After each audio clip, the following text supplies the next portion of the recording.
Good morning, everybody. Welcome back to Robots and Red Tape. As always, I am your host, Nick Schutt, and just out there and everybody listening, really appreciate you guys. Hope you guys had a great holiday season as well. And a happy New Year, and happy to welcome my friend Clint Alanis back on the podcast. Clint, how you doing, sir? Great. I'm great. It's good to be on the other side of the holidays, or at least some of them. So looking forward to the next year. Absolutely, man, 100%. And so, yeah, man, last time you came on was in April, and got to talk about your background and everything, and about Smack and the transition from military to the entrepreneurial life. Can you tell us a little bit about like the growth and evolution of Smack Technologies and just kind of everything that's been happening in your world in the last 9 months? Man, it's been awesome. I feel like we've really hammered down in the last 8 to 9 months, to be honest. I mean, we are sprinting forward. And just in the last, I guess, in that period of time, we've got a couple new contracts under our belt with the government, which is amazing. We're feeling like we're outperforming a lot of kind of previous standards that have been set by other AI companies trying to work in the defense tech space, and so we feel really comfortable with kind of how that's evolving for us. We're just now starting to scale as far as hiring goes, and we spend a lot of time with the customers working on our core product suites and kind of the various applications under that to make sure that we're delivering exactly what the customer wants. So it's been really cool. I continue to learn an amazing amount. We have some brilliant engineers, just brilliant people across the team, and working with them on a day-to-day basis, working with the customers. I mean, there's no end to the amount of things that I need to learn. So it's pretty fun. Awesome, man. Congratulations, dude. That's so exciting. It has to be super awesome to see all the traction you're getting as well and the wins and then, obviously having to scale up and grow and as you continue to build out all of your tools, man. That's super cool. So really Yeah, well, go it's ahead. super rewarding too, right? I mean, the customers, it is a great thing to have been sitting on that side of it at one time and have been thinking, man, I really wish somebody would give me the things that I want. Uh, and sometimes asking for a football and somehow and like on the other end of that getting a hockey stick and you're like Mhm. what just happened. uh, to know that we have like such a close relationship with the customers that we can work with them on a day-to-day basis and make sure that if you ask for a football, we're going to give you a football. If you ask for a football bat, we're going to figure that out too. Like, just let us Mhm. know. Yeah, man, absolutely. And so, for folks out there that don't know about, Smack and your guys' products at a high level, will you tell them everybody like what you're actually doing, the products you've launched over the last few months, and and how you're looking to really challenge a lot of the military planning, the standard or the let's say legacy system of how you go about planning an actual military operation. Yeah, we have, I guess I would say that we have two core product suites, and that is Omega and Alpha. And I'll kind of dive into each of those here in a second. But we have Omega and Alpha, and then across both of those product suites, we have a series of applications. Those applications are basically aligned against warfighting functions in the traditional kind of Department of War methodology. These are the seven warfighting functions, and so we have applications that are like best optimized for each of those warfighting functions across those product suites. At a high level, Omega is intended to be utilized by any command where there's a staff. And so a large body of people that are specialists in their like specific realms. And then they have kind of different but interrelated workflows that all have to be woven together to ultimately get a big boss to get to a decision. Like, that's where Omega is intended to really augment that staff and that commander to understand what is the full scope of what's in the realm of the possible, what are the implications of the decisions I'm making, and how do I speed up this decision making process. Conversely, Alpha is intended to be pushed out to the tactical edge, and so Alpha lives on the edge. It is meant to be, the Department of War's equivalent to Copilot. It's gonna reside with you. It's gonna help you with those local decisions that are relevant for your space on the battlefield. They're contextualized to the campaign, and so it's not ignorant to what's going on at a higher level. In fact, it's informed by that. But it is making sure that the things that you are doing at the tactical edge are relevant in the time and the space that those decisions are being made. So, Alpha is not really intended to be like, hey, should I go left or right at the intersection? Like, that's not what Alpha is doing. What Alpha is doing is saying, you have a limited number of assets here at the edge, whether they're autonomous or manned. We can get into that. The best use of those assets based off of what the campaign's asking you to do is to do this with them. Hmm. And so then the user gets to like interface with it and understand, okay, how am I going to accomplish this, et cetera. So really, really exciting to see how that's built out over time. Yeah, man, that is super exciting. So really helping, helping folks on the tactical edge best utilize their resources in the spot in the pieces of the battle space that they are engaged, that they're, responsible for, right? While at the same time, keeping in mind the overall like commander's intent and doctrine about what's supposed to be going on. Yeah, I mean, if you think about it, we've talked in the past about like the way that the military used to talk about this was mission command, and that the Hmm. commander would give his intent. You'd get a mission statement, you'd get intent, and you'd get kind of a loose kind of left and right of the lane that you're supposed to stay in, and then like go forth and do good things, right? Hmm. And that was one. It was appropriate and it was wildly useful. I think in the from World War II through Vietnam, I think that was an application where it made a lot of sense. We saw a deviation from that during the counterterrorism years. I think we saw, you would still get the mission, you would still get commander's intent, but now you basically had a commander like looking over your shoulder, via ISR on operations, and then like telling you, hey, you should go left or right at the intersection, and you're a high level commanding officer. Like, why are you even watching this right now? Like, while I'm trying to be on the X. Hmm. Um, and so like we saw that kind of de-evolution of how commanding, like how large scale command and control was enacted. And so now we're seeing, I think, an understanding or a realization that if we find ourselves in World War III, God forbid, you're going to have to get back to that level of autonomy where you're going to tell people, this is what I need you to do. And because the fact that they're going into, disconnected and degraded and denied environments, you may not hear from them for a week, and you just have to hope that they're going to do what's right. But doing what's right is so fluid. I think we're projecting forward into World War III, and you look ahead and you say, doing what was right in World War II was extremely complicated and hard, but it was manageable and it was understandable because the speed of everything was at a rate that a human can consume data, make a decision, and then like kind of execute. Hmm. I think what we're projecting moving forward is that that's not going to be the case. The amount of data coming at us, the speed in which that data is coming at us, and the criticality of the decisions being made because of the resource constrained environment that we envision we will fight World War III in. You cannot afford to have those poor decisions at the edge or a lack of clarity on what's the most important target right now, because Hmm. the most important target right now may change on a 6 hour basis. and, Right. and and like, how do you keep up with that if you're not even able to talk to the boss 1,000 miles away? And so that's what we are envisioning, and like how we're trying to posture ourselves to support that warfighter at the edge.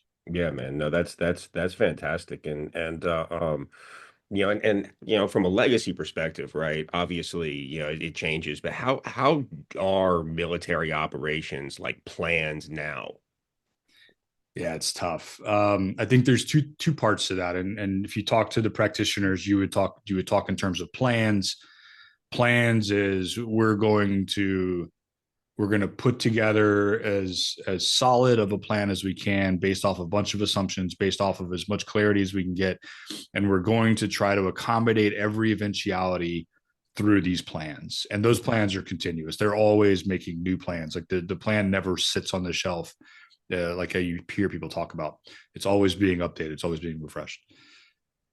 To supplement that, you have, okay, like now we know what the plan is, but we also know that that plan accommodating all eventualities is not going to survive first contact. And Hmm. so then there's a decision making cycle that has to happen inside of a command or inside of a staff that gets the boss to the point where he or she feels comfortable that they have enough data, Hmm. that they have enough relevant data, and that they understand the implications of like what they're looking at. What happens if I bomb that? What happens if I don't bomb that? What happens if I use this asset instead of that asset? Like all of those implications. And so those things right now today are meant to be complementary, but they're also, if I'm just being honest, they're extremely analog. they Hmm. are they are people intensive. They are frankly disruptible at multiple levels because Hmm. they rely on meetings to prepare for meetings to then prepare for the next meeting, and you want your subject matter experts at every one of those, but they're never available because they have competing interests across everything from taking drug tests to like going and get doing their physical fitness test for the year or whatever. They have all of these competing interests, and so you never really have the optimal kind of people involved. So you have more meetings to get it all right. And by the time you cycle through the meeting to prepare for the meeting to brief the person who's going to brief the next guy at the next meeting, you get to the point of like you're a week and a half into this process and you still haven't got the decision in front of the boss yet. And Hmm. so, I think it's hard to really capture that if you're living it in a day-to-day basis, because each of those staff members today is wildly busy. Hmm. They go from meeting to meeting to meeting to meeting, and they have very little time to think about the problems that they're facing, to like kind of reflect on what are we looking at operationally, strategically, et cetera. And the downtime that they do have in between meetings is filled with emails, right? Hmm. And so like they have this feeling of exhaustion because they're overwhelmed on a day-to-day basis doing the battle rhythm, which is what it's called. And what you if you peel back from it though, if you pull back from it and you look at it, you realize, hey, we're not actually, like, we're stirring bathwater. We're not actually making progress. We're not rowing forward. We're just Hmm. moving in a circle because the decisions aren't being made fast enough to make them relevant. By the time that we make the decision, the window of opportunity has closed, and Hmm. now we're trying to reevaluate on what the next decision should be. So it's a very cyclical process, but it is today's process is wrought with peril. I mean, it's Hmm. just the RB Dragons. Like, it's all bad. It's not a good way to go into the next war by any means.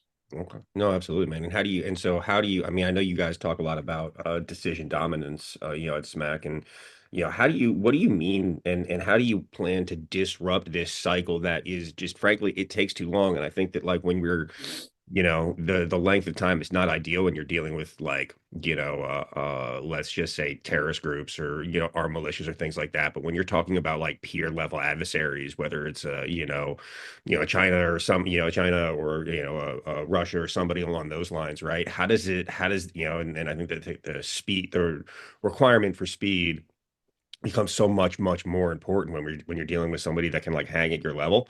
So how do you try to disrupt all that?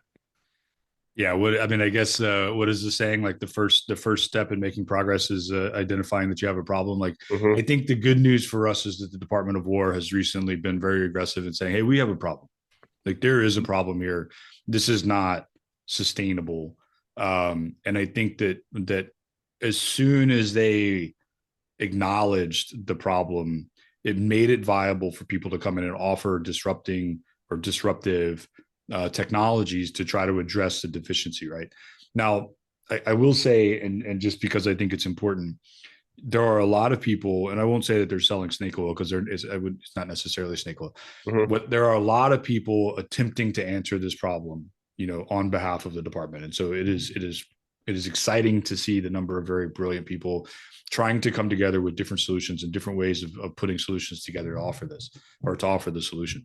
Hmm. I think that uniquely for us, we find ourselves in a position where, one, we have this domain expertise that across our company, where we have lived in that world, right? Like, we haven't lived in World War III because nobody has, but we've lived at the edge, we've lived on the X, we've lived in the staff meetings, we've lived in the decision making cycles. Like, we've been a part of that, and having that resident kind of domain expertise inside the company is unique. And I think Yep. it's unique and extremely beneficial to us as we try to like address the department's deficiencies. In addition to that, the fact that we're attacking this through a fairly unique way, in so much as we are applying RL to solving this. And so, what does that mean? It means that essentially we are the only frontier AI company that is specifically servicing national security requirements. There, Hmm. there are a number of frontier companies that are, maybe they started with LLMs, they're increasingly moving into computer vision and other types of models in order to kind of really advance what they're doing. But those are all general application frontier AI companies, right? It's meant to be everything from how do I book my tickets on United, to how Hmm. do I drive from here to Alabama, to what is the best way to go to war. Like, I mean, Hmm. it's intended, like, they envision it as this like one size fits all application, and we're coming at it and saying, like, we don't believe that that's possible. We don't Hmm. believe that it's the best use of resources. We don't believe that it's possible, and so we're going to do it through our domain expertise, combined with the deep RL, the models that we are building in order to accommodate this, we're offering something unique with that decision dominance. Mhm. Now, that decision dominance, as we like come into the space and we talk with the customers and we ask, what are you looking for? They acknowledge they have a problem. They acknowledge that their cycles today, the kill chain, um, is fragile and that's not a good place to live. None of them are excited about that.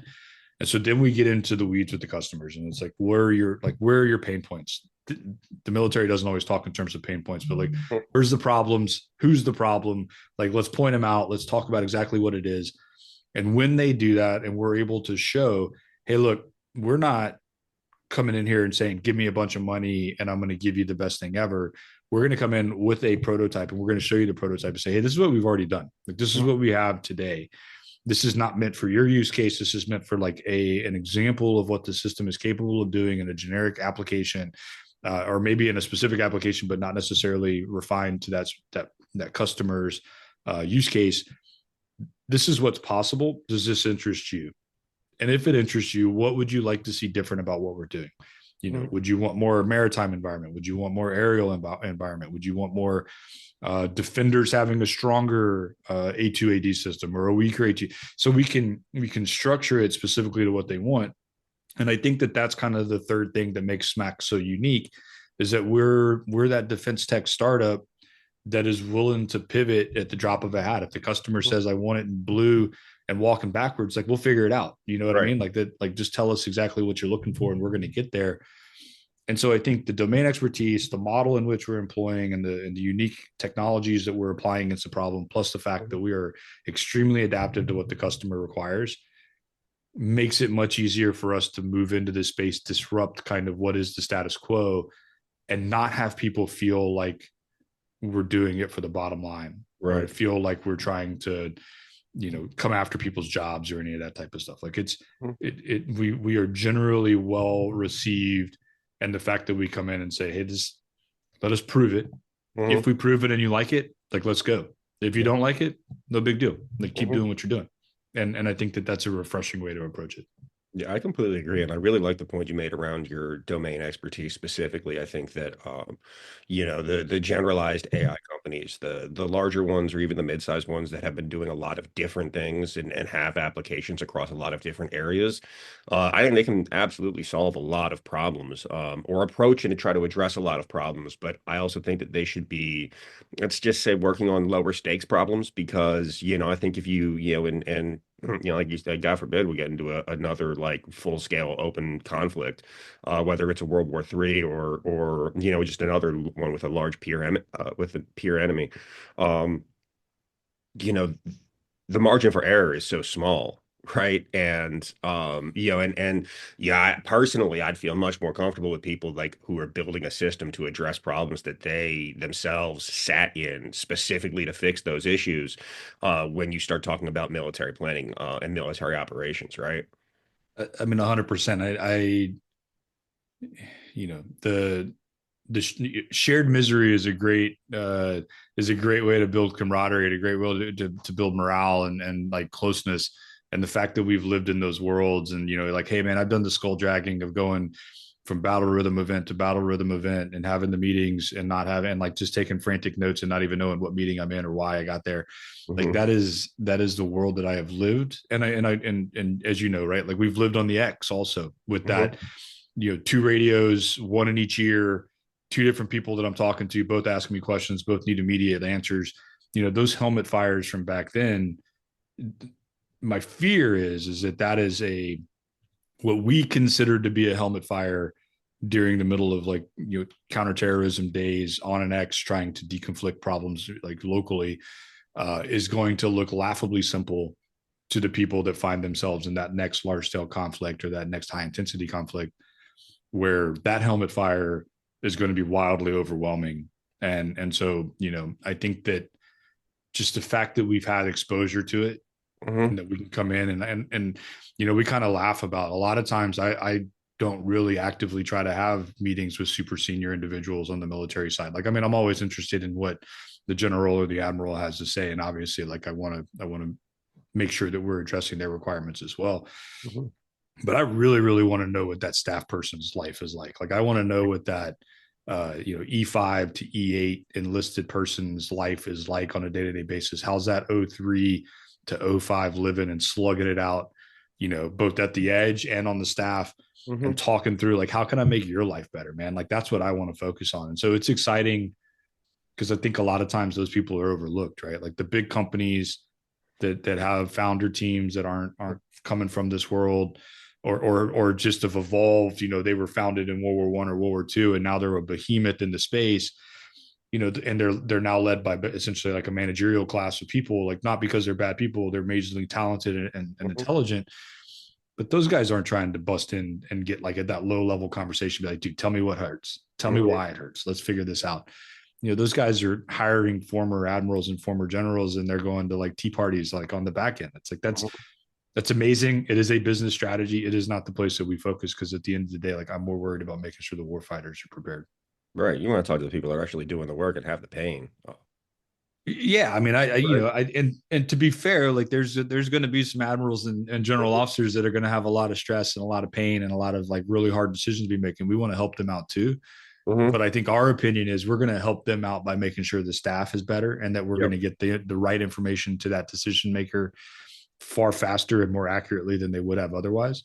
Hmm. So we don't want to neglect those guys. I'm just saying I want to approach it from, let me make sure that the staff, that the people doing the hard heavy lifting on a day-to-day basis, that they are Hmm. best augmented and supported, and then Yeah. the rest of it kind of takes care of itself. Like Hmm. that's the beauty of it. Absolutely. No, and it's a top down and a bottom up approach, right? It has to be, I That's think. right. Because I That's think right. that's I think that to your point, I think I've heard this from, folks that are in government, and in the military, that and especially in the military, that they'll have to try to figure out how to make a tool work to solve a problem, because they weren't like nobody actually talked to them to understand what their real problems were. And it was a very top-down solution, right? And while, listen, the top is absolutely important. You need to understand like what information needs to flow up to these commanders to make decisions, right?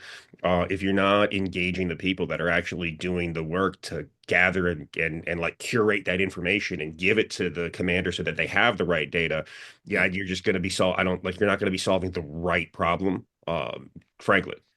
Yeah, and I mean, I think and I've sat in on meetings like with multiple industry partners in the room and having conversations with various end users, and like I think one of the key differentiating factors that I've noticed at least is when I listen to other industry people, leaders, whatever, talk to customers or potential customers, they ask questions like what's hard, what's not, but most of their questions are designed like with a they already have a solution in mind, and so they're asking leading questions almost to get to the solution. Well, what if I gave you this thing? Well, what if I gave you that thing? And it's like, hey, I mean, that's kind of a car salesman type of an approach, right? Like they already have the car they want to sell you, they just want to get you to say yes, and like that's awesome.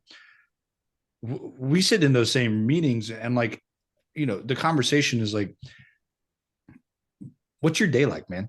Mhm. Like tell me what is your 12-hour workday or your 14-hour workday or your whatever workday, like what does that look like for you?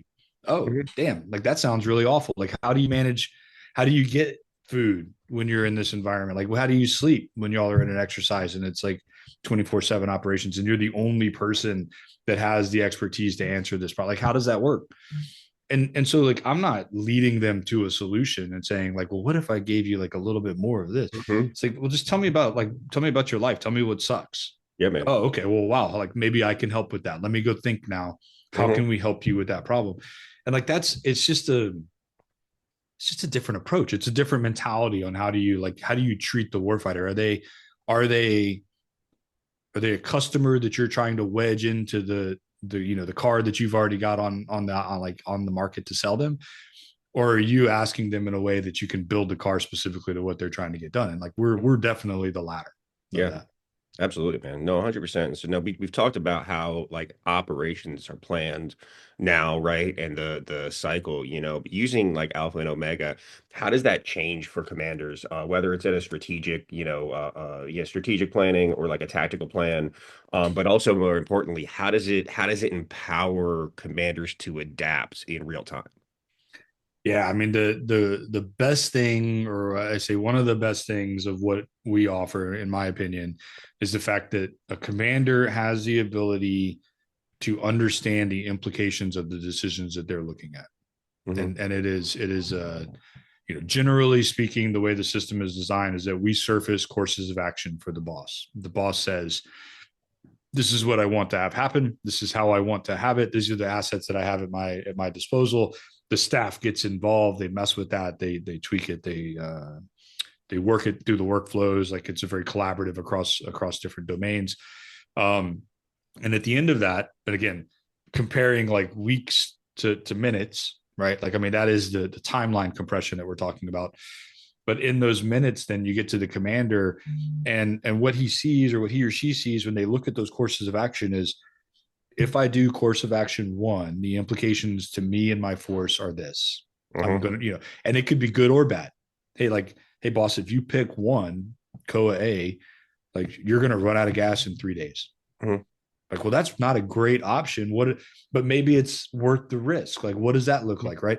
And like, here's COA 2. COA 2 is, you're going to have more gas, but you're going to run out of bombs. Mm-hmm. Also, not all.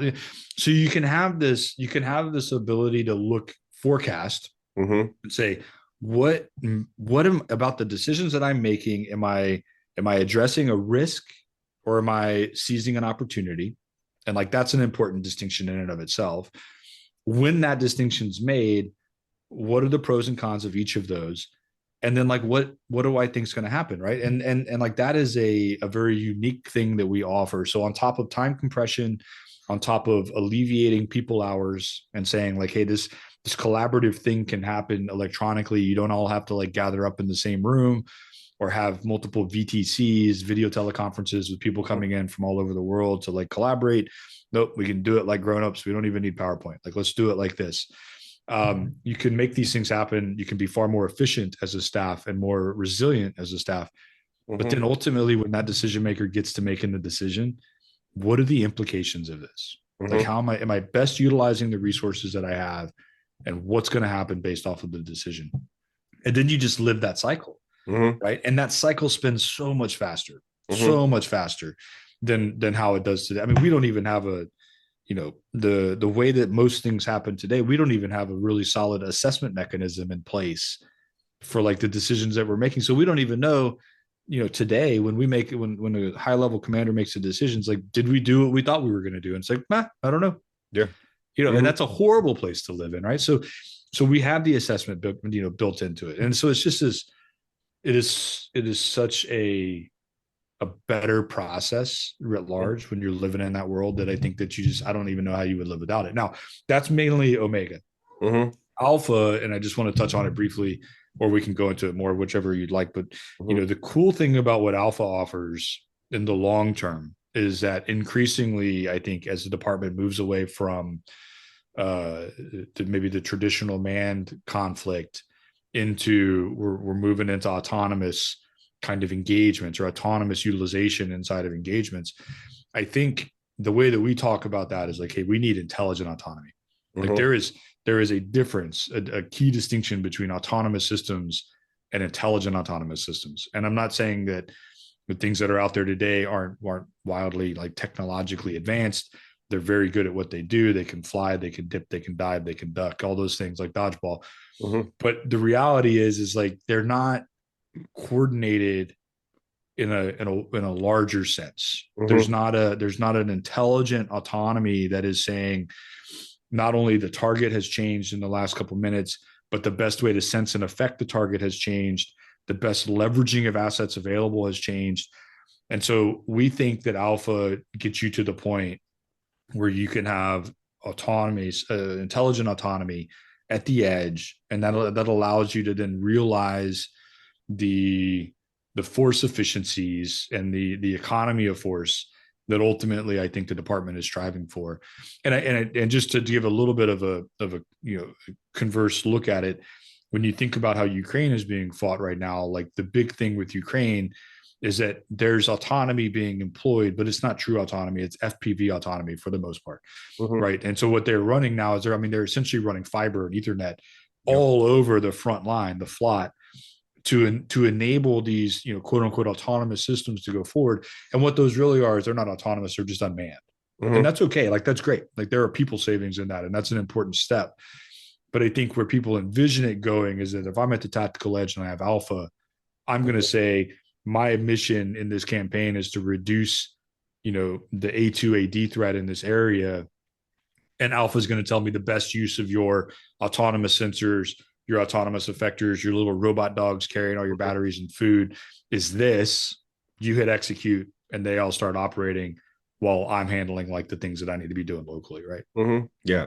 No, and so on the Omega side, one of the things that you mentioned terrifies me around us not actually having the ability to understand the implications of our actions at scale right now, is like that's something that you'd think would have already been addressed. But and the fully autonomous systems versus the intelligent autonomous system is fascinating because you're absolutely right that like just because you can have, say, a drone flying around by itself, right, and be unmanned, that doesn't mean that you are coordinating your efforts across the entire battle space, right? And having an understanding of not just how things are changing in real time, because I think that, as we move towards autonomous warfare and I think you're absolutely right that the speed is going to increase and going to continue to increase.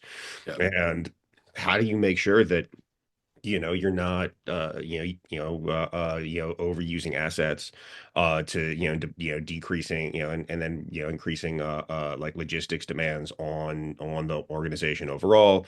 And yeah, so I mean I think that's absolutely awesome that you can at the edge have a true intelligent view across everything, and have it updated in real time. Super cool. Well, and I think that if you don't, you run the risk of getting drugged back into a different type of attrition warfare, right? I mean, Hmm. if we don't do it that way, if we don't optimize the assets that we have, autonomous as well as manned and et cetera, um, you're just entering into a different type of war of attrition where we have to then create a defense industrial base that can keep up Hmm. with our adversaries globally, and not just one adversary, because that's not the nature more than likely of the next high intensity conflict, but multiple adversaries at once. And so like we have to outproduce them in drones, we have to outproduce them in autonomous subsurface vehicles and surface vehicles. And it's like what are we doing? Like Hmm. we should never. I think we're past the point of trying to fight an attrition war, or at least I Hopefully. think that the country doesn't want to do it, right? Yeah. And so like if they don't want to do it, it's going to make it real hard to do it. Hmm. So you have to have this intelligent autonomy, or else Yeah. it's just not another option. Mhm. And how do you guys operate at the edge when there's like low bandwidth or no bandwidth? Yeah, it's wickedly hard, right? And Mhm. and the way that we kind of talk about, we build fault tolerant systems. And so what does that mean, right? If I download chat gpt on my iPhone today, I can take it anywhere with me as long as I got 5G Mhm. or LTE or whatever, right? And I if I have some kind of connectivity, chat gpt works real good.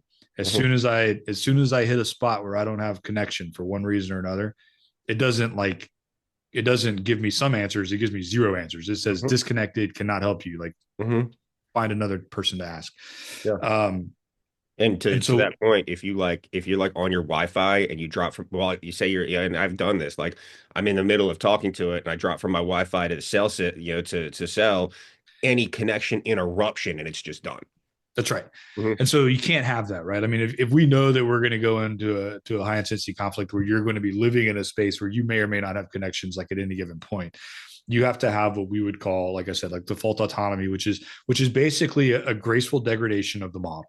And Hmm. so it means it starts like as when it's connected, it has the full breadth of its resources and its understanding. And I'm not talking LLM, I'm talking kind of model holistic. It Hmm. has it has a wide breadth understanding of things across the model. When it becomes disconnected, it doesn't go dumb right off the bat or drop to like can't help you. It slowly becomes less relevant. That model slowly becomes less relevant to the campaign because it's the time space in between when it was last updated means that the relevancy of its recommendations are no less maybe valid, but they're not as informed as they could be, and so it kind of gracefully degrades. Hmm. Now, that's assuming that we get completely disconnected, which is an assumption that we've tried to kind of move away from. We think, and I won't go way into it, we think that there are ways to maintain awareness via one way connections Mm-hmm. that would allow for, in military terms, low probability of intercept, low probability of detect, um, and receive enough information to Mm-hmm. make sure that the model stays within probably a band of relevancy of cognition, like cognition is probably not the right word, of Mm-hmm. efficacy over a period of time. And so you may never be batting at 100, but you're never dropping below 90 either. And so you kind Mm-hmm. of have a much tighter wave. And like that's it's, I don't know if it's good enough, but we're trying to get it to the point where people are comfortable with that level of kind of fluctuation Mm-hmm. in real time. Yeah, no, I mean, and I think it's also probably going to continue to evolve as you look at things like, like low Earth orbit, low Earth orbit, internet connections, things like that as well. Yeah, I think it'll obviously continue to evolve. But I'm with you that if that's actually a really awesome solution to it, where you're essentially like just slowing everything down a little bit. And I assume that like also gets pulled up in front of the commanders so they know and they understand. And yeah, so that's And super. and I think I also should say the cool thing about alpha, the way that we're constructing alpha, is that local intelligence that you're collecting is still real time, right? Hmm. And so like your local sensors feeding into to your alpha are going to make sure that I, as the end user, have the most up to date situational awareness for my immediate vicinity. And maybe it's even plugging me into my partner or ally that I'm working with. And so this is a kind of a cross function with across the coalition to make Hmm. sure that like that understanding locally is maximized. It's just a matter of maybe I don't have the full context from the campaign, Hmm. on high. And so and we've also talked about, I'm not saying that we're going to go to war on an island in the Pacific, but let's say, that is let's say that that's the example for this use case. I think that it is valid that we could park an omega on that island as like the big brain, and Hmm. then have the alphas as like spokes around that hub.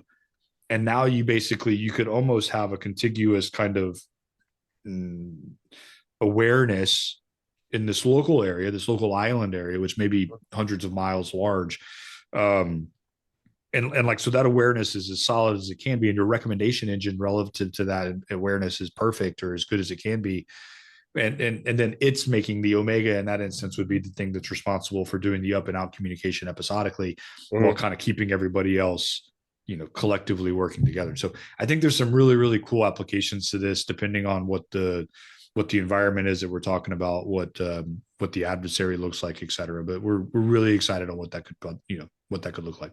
Yeah, man, no, that's super cool. And building the brain for the kill chain requires like some incredibly complex technologies. And I know you guys talk about processing multimodal data in real time, and you've written about synthetic warfare generation.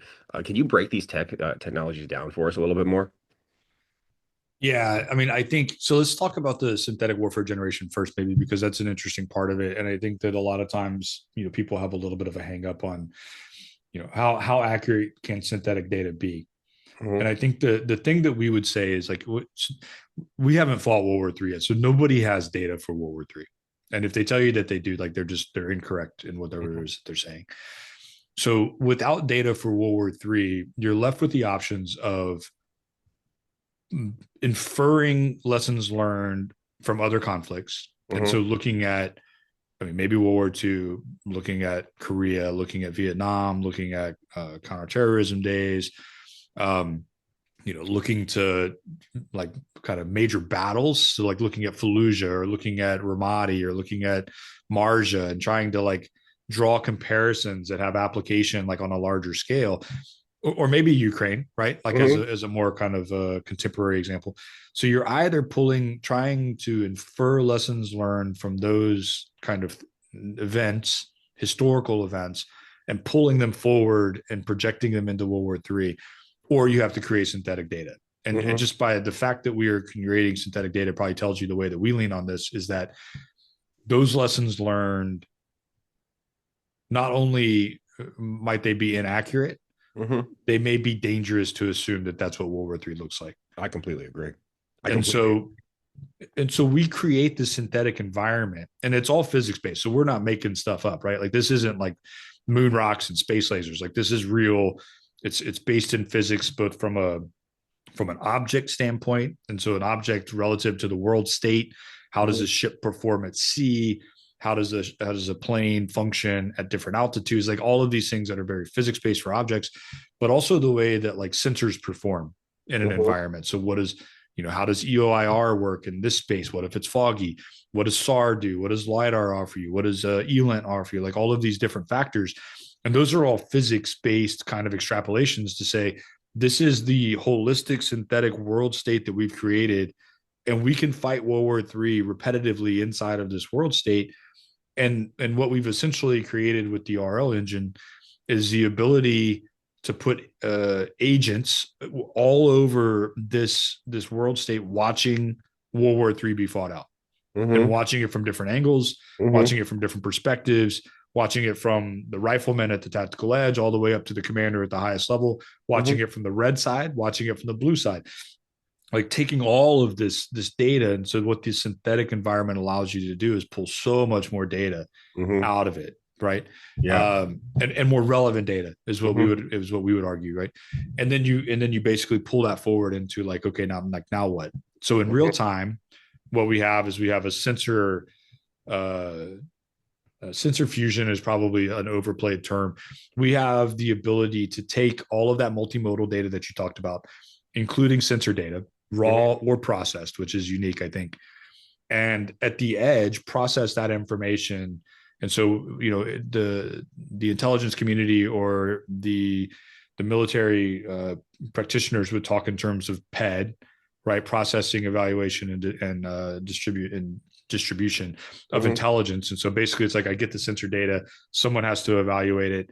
As they look at it, they process it, they evaluate it, and then they send it out to people that they think they need it. Well, Mhm. we try to eliminate or very much compress that PED cycle, and we do it on the premises, like with the system. Mhm. So we take all this multimodal data to include sensor data, we process it, we make a determination on what does the world state look like right now, plus the Mhm. operational kind of campaign context that we talked about, and then the RL engine provides decisions, and Mhm. it's based off of all of this. Here's the best use of your assets. Here's the best use like to accomplish the mission that you've described. Here's what we expect Red to do next based off of all of this content. So I mean, it's just Mhm. this interplay between these two systems that ultimately is underpinned by this synthetic world, Mhm. uh, synthetic physics based world model or world state that feeds this thing, and it's just an exciting way to address it. And so I'm talking kind of high level, but that is the technology Yeah. in a nutshell, and kind of like what we're trying to do here. That's all. That's fantastic, man. Because I like so I it's super super cool, and I completely agree with you around not being able to or how dangerous it can be to try to use other conflicts, right, over the like the last 100 years to predict the next conflict, right? And Yeah. one that I always think about is you think about like the end of the Napoleonic Wars, right, with the Battle of Waterloo, right? That was like a 2-day battle, I think. Horrible battle. I think about 50,000 people were killed, were casualties overall, right? Yep. Between all the sides.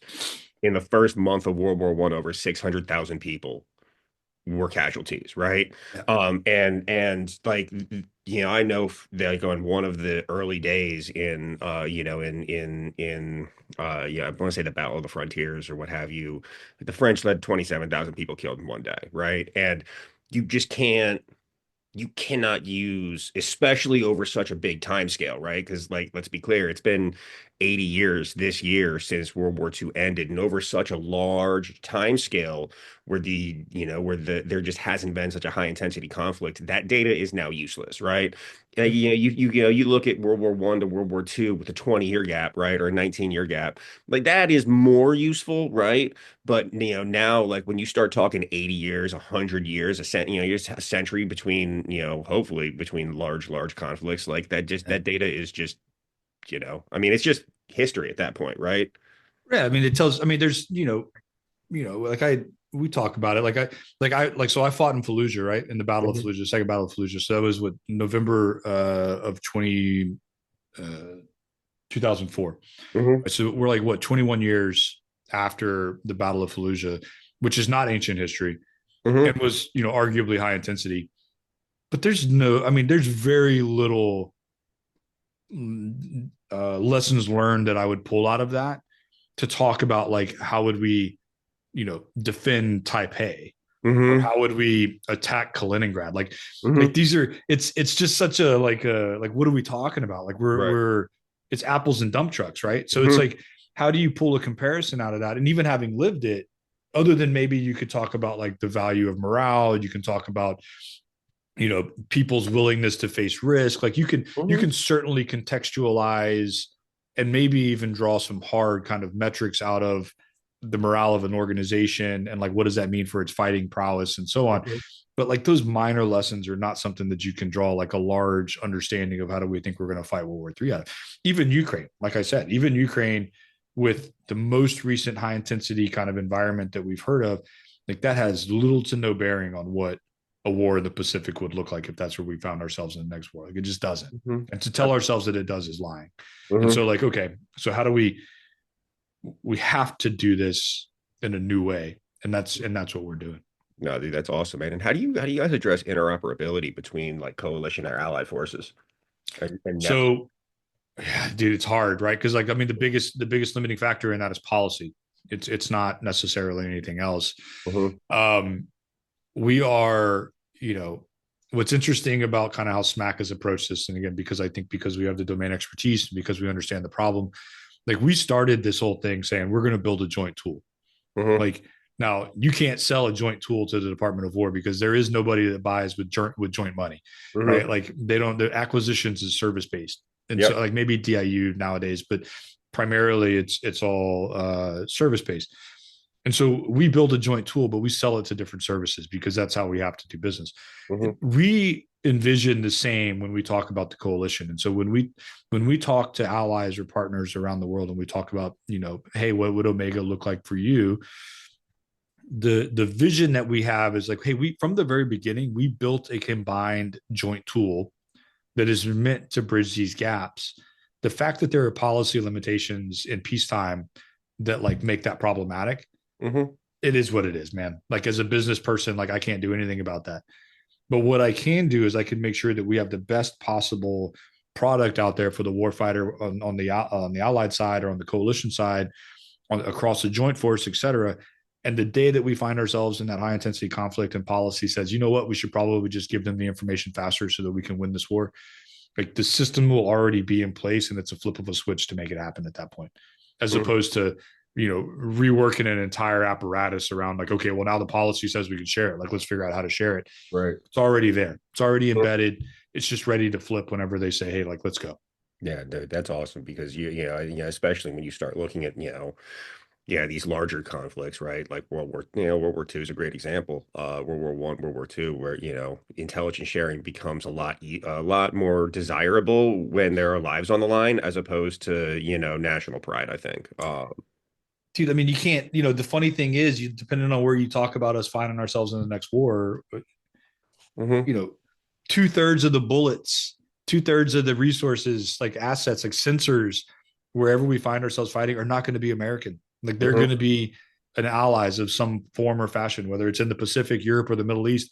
Like, I mean, not for nothing. Like, unless we find ourselves at war in the Western Hemisphere, like it's going to be very like we're going to have to work within a coalition. So to try to do it any other way, like here we're just going to brute strength and ignorance our way through this next conflict, like that's ignorant. We shouldn't Hmm. do that. That's not an approach that we should embrace by any means. That's how you lose a conflict, right? But that's how it takes you 6 months to like unask yourself so that you can like maybe win. But Yeah. like, what happens in that first 6 months? Like, what are you Hmm. trying to recover at that point to reestablish the status quo? Because you just realize like, oh man, we should probably do that Hmm. intel sharing that you're talking Right. about, or we should coordinate strikes together in a way that's more efficient than a sticky note with a 10-digit grid on it. You know what I Hmm. mean? Like this has got to be better. Yeah, no, absolutely, man. And how do you validate how do you how do you validate, these products, when they are intended for peer level conflict, but but you can't test them. Yeah, I mean, I think so. Validation is an interesting thing. Validation of models inside the department is interesting. Like there is a process for it. It is, as you would imagine, fairly archaic, and certainly not intended for doing model validation of AI or ML. So Hmm. so we're supporting that effort as best we can and making sure that we're as compliant as we can be across the board. I would say that you can test segments of what Hmm. we're doing, right? And so when we bring in subject matter experts, or when we're working with the customer who is a subject matter expert, we expose them to a part of the system and say, this is what the system is outputting. Does that make sense? Hmm. Like, if it says that this is the best utilizations of the assets, take this. This gave it to us in, approximately 10 seconds. Can you go and do the math on it?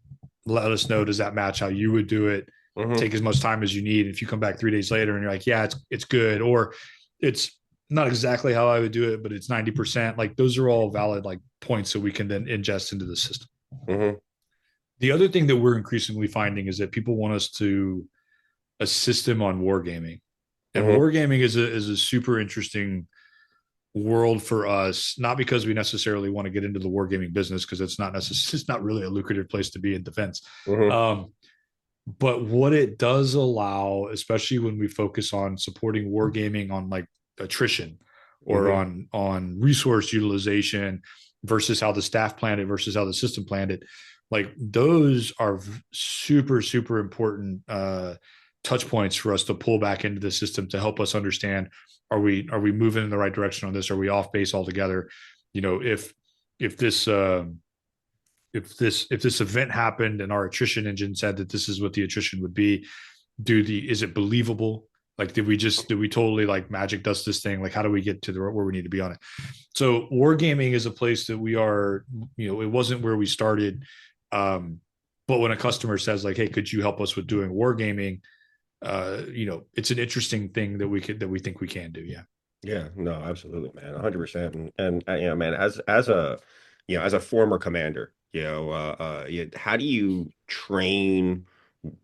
Yeah, how do you shoot the gap, man? Frankly, how do you train warfighters to trust AI without becoming overly dependent on it? Yeah, it's a tough question, right? And I think, honestly, I don't think becoming overly dependent on it is going to be the problem that we have in the next 10 years or so. I think what you're going to have is you're going to have people that remain skeptical of it. And the only way that you get past that skepticism is you test and evaluate it Hmm. through exercises, through war games, through multi iterations of testing where the gaps are, like where did they get it wrong, why did they get it wrong, like how does that look, and that's an iterative process between us and the customer, frankly. Hmm. um or you get forced into a position of like, hey, Jesus, take the wheel, like we're gonna have to do this because we're getting our asses kicked too bad otherwise, like Yeah. trying to do this antiquated way of doing decisions. We lose a couple battles, we couple bombers shot down, a couple carriers sunk, like the way that we do war is going to be reevaluated holistically. We Hmm. should not put ourselves in a position of having to learn like hard lessons Hmm. to then like reimagine what's in the realm of the possible. But we also shouldn't just hit I believe on Yeah. all the AI that's out there today, because like I said, like there's a lot of AI that I would be wildly skeptical of. If you told me this output was generated by X, I'd be like, man, I don't do it again. Like, let's Hmm. do it again. I would be wildly skeptical of it. And so Hmm. that healthy dose of skepticism is good. It's warranted, and I Hmm. think we encourage it. Like, test Yeah. this. Like, Hmm. let us test the system, and if it's wrong, tell us Hmm. it's wrong. Like, let us work to solve it. Like, this is not we're none of us are building an ivory tower. Like, we're building the thing that we think you need. We think that it needs to be ready for war soon, Hmm. and you should have as much time as the end user as you could possibly get to test and evaluate it, Hmm. refine it, get it where you want it. And at the end of the day, like if it's not doing what you need it to do, like then we'll walk away happy. Like there's Yeah, another way out there. Good, go do absolutely. that. Yeah, man. No, and I mean, one of the things how I think about it, right, is I think about folks that I know that are younger than me, right? And it's like a benign example, but like I mean, you and I'm sure when you were younger, you used to have like the old Rand McNally in the car of, you whip it out, you got to figure out where you're going, and you got to find where it is in the back, and then find out, and then and actually like think about and figure out how you're gonna get where you're gonna get, right? And if for instance, all GPS and all like Google Maps and Waze and all of those disappeared, we would still have the ability to figure out where the hell we're going. I Yeah. don't know if there are younger folks that have never had to develop that skill. I don't know how long it would take them to do that. And like, I wonder, as we have increased, AI involved in decisions, and this is not just related to not just related to your technology, right? Just in general. I one of the things I worry about is what skills are as a society are going to atrophy, and how is that going to affect us? And when you think about in high stakes environments like your tool is built for, how do we make sure that, God forbid, it goes offline, like that it like the entire military apparatus doesn't just fall apart. Yeah, I mean, well, part of this I think is going to be a natural. And again, I think that skepticism is going to keep the military probably far longer than the rest of society Hmm. being super reliant on analog ways of answering questions, right? I mean, to your point, the military still teaches foundationally map reading Hmm. and land navigation and like orienteering and all of that because there is a real fear like you have to be able to do this without GPS, right? Hmm. Um, and so I think that they're always going to try to insulate themselves from going too far towards technology and just hitting I believe too much. I Hmm. also would just say, and I think that this is true, if it's a level battle, if it's a level playing field, and so Hmm. like if our systems are down but the adversary systems are down also, I still feel comfortable that we're in a really good spot. Yeah. The thing that we should all be concerned about is if there's a disparity in like whose things are turned on and whose things are turned off, because at that Hmm. point like things are going to go bad for somebody almost no matter what. Yep. And so we want to be in a position that we can level the playing field as fast as possible, and right now we're kind of we're fighting uphill a little bit. Like we need to get our technology more advanced, we need to get our processes more advanced so that we have a level playing field. Once Hmm. we achieve that level playing field, like we're going to maintain that as best we can. Right. And I think that the system is going to the department is going to ensure that there is redundancy and resiliency across all of that. Now fast forward 10 or 15 years where like it's AI native individuals growing up Hmm. inside the force, like I personally suspect that the character of war will evolve at that point enough that like the whole method in which the US approaches warfare is going to be significantly different. I think it's going to be Hmm. a much more antiseptic type of environment. It's going to be much more autonomy driven. It's going to be people are always going to be involved because nobody's comfortable with the ROE, the rules of engagement or whatever. Just kind of like, hey, hope for the best. No Hmm. one's comfortable with that in our culture, which they shouldn't be. Um, but I think it's going to be Hmm. a much more evolved way of war. And I think at that point, some of that AI native environment, like it will evolve to the point of being trustworthy enough that you Hmm. can rely upon it. And when it doesn't seem right, like the people are going to be able to adapt pretty quickly to that as well. Yeah, man. No, I appreciate the clarification, and I tend to agree with you. I think that the next 10 to 15 years are going to be, I think the pace of change that we've seen over the last 30 years is going to accelerate. And I think it'll be interesting to see kind of where we end up, and kind of where things go. And yeah, it'll be And super. it's, Go ahead. yeah. And I should say, like, it's not all scary, right? I mean, there's, Mhm. certainly there's parts of it that are scary, but there's also, if we're going to truly do space exploration, like some of these things are required. If we're Absolutely. going to hell, if we're ever going to do like true, underwater, exploration, like to the depths of whatever, Hmm. like these things are going to be required. And so I think that there's the pace of change is certainly going to increase, but I think the potential benefits for everybody, for mankind writ large, and for individuals, I mean, hell, for the US GDP, et cetera, like I Hmm. think those are going to increase in kind. And I think it's going to open new opportunities that we just never even imagined, Hmm. Elon going to Mars and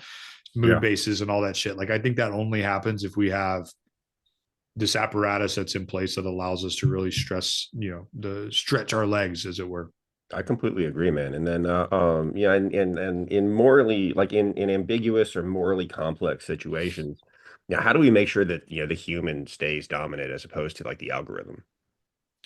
I mean, I think that we build it so that there's always an opportunity for humans to interject themselves into the decision cycle. Like there is no Skynet button, Hmm. right? I do think that there is. I think that we've heard it enough from end users that this is something that we have to figure out how to accommodate. Is that there's probably a Mm-hmm. dial, right? There's a Mm-hmm. like, hey, we gotta adjust the dial on our comfort level with Mm-hmm. autonomy, and it doesn't go 0 to 100. It probably goes 0 to 70 or whatever. But and so even at 70, you have a person on the loop, kind Mm-hmm. of watching.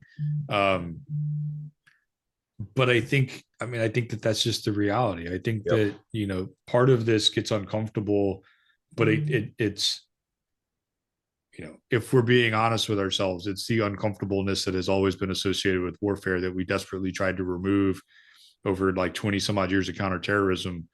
Looking at everything through a soda straw and like trying to do everything that we could to reduce collateral damage, which was a very honorable, noble thing to do.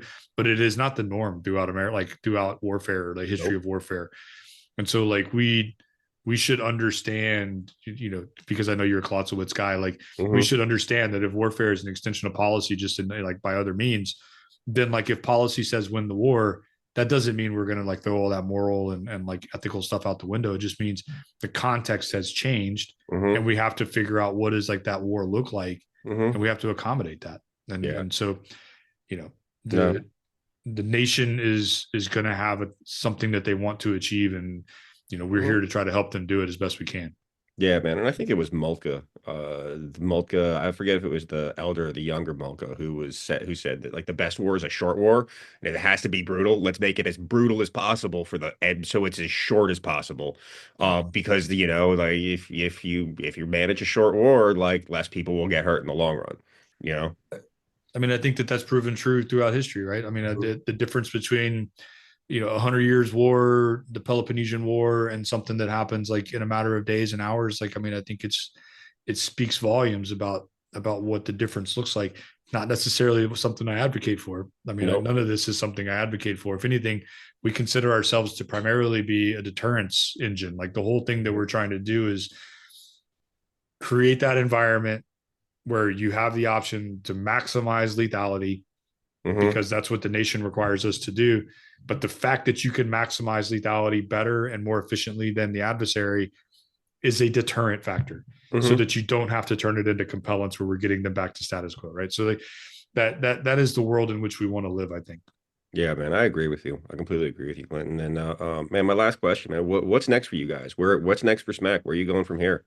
Man, 2026 is looking awesome right now. We're super stoked about it. We are in the process of aggressively hiring across the engineer staff, across the growth team.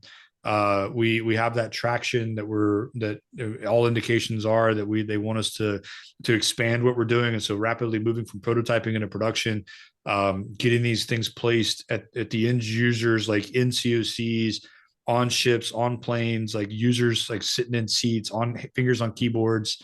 It is really exciting to see how this has taken off, and yeah, I mean, it is just it is wickedly good times. We're really excited about like the trajectory that we're on.